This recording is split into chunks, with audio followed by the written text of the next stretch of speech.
Hello बच्चों, स्वागत है आपका मेरे चैनल केमिस्ट्री बाय चेतन। तो आज के क्वेश्चन में मुझे हेमाटाइट दी गई है। ये आयरन की एक और है जिसमें आयरन किसमें है +3 ऑक्सीडेशन स्टेट। कार्बन इसे रिड्यूस करके आयरन में कन्वर्ट कर रहा है। क्वेश्चन में हमें 90% प्योर हेमाटाइट दी गई है। कितनी? 120 किलोग्राम। हमसे पूछा गया कि बताओ 80% प्योर आयरन कितनी बनेगी। सबसे पहले मैंने बैलेंस कर लिया, चेक कर लो। इक्वेशन बैलेंस है 3 carbon 4 Fe 2 3 6 3 2 6 oxygen. So my equation is perfectly balanced. अब देखते हैं इसे प्रोसीड कैसे करें। तो बच्चों Fe2O3 के 2 मोल से आयरन कितने मोल बनते हैं? 4। किसी को इसमें कोई doubt? I hope it's clear. So यानी कि Fe2O3 के 1 मोल से आयरन के कितने मोल बनेंगे? 2। 1 मोल का मतलब क्या है?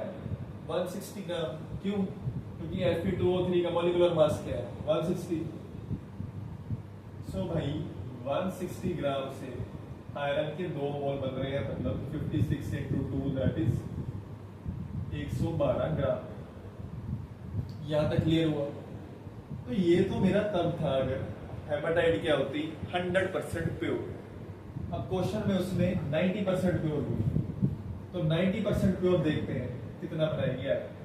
तो 160 ग्राम ने 112 ग्राम बनाया, तो लेट्स से 1 ग्राम मेरी बनाती 112/160।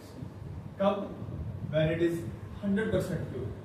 क्वेश्चन में 90% प्योर है, तो अगर 90% प्योर है तो आयरन भी कितना बनेगा इस पूरी क्वांटिटी का? 90%। आई hope it's clear till now. अब उसने क्वेश्चन में 120 केजी दे दी, तो 120 केजी यानी कि 120 × 1000 gram of haematite will produce this much of iron. इसमें कोई शक किसी? आई होप इट्स क्लियर। तो बच्चों आयरन मेरे दी गई है 80% प्योर। तो मान लेते हैं x है, इस x की वैल्यू निकालते हैं। तो इस x का 80% किसके बराबर होना चाहिए? इस क्वांटिटी।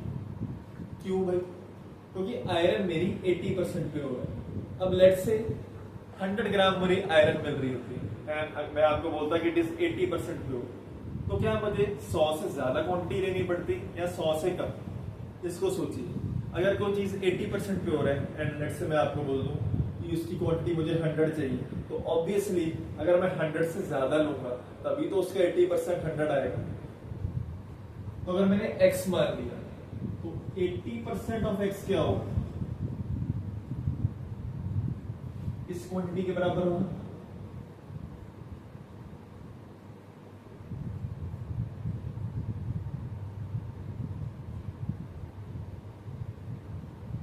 बस अब यहां से आप x की वैल्यू निकाल दीजिए।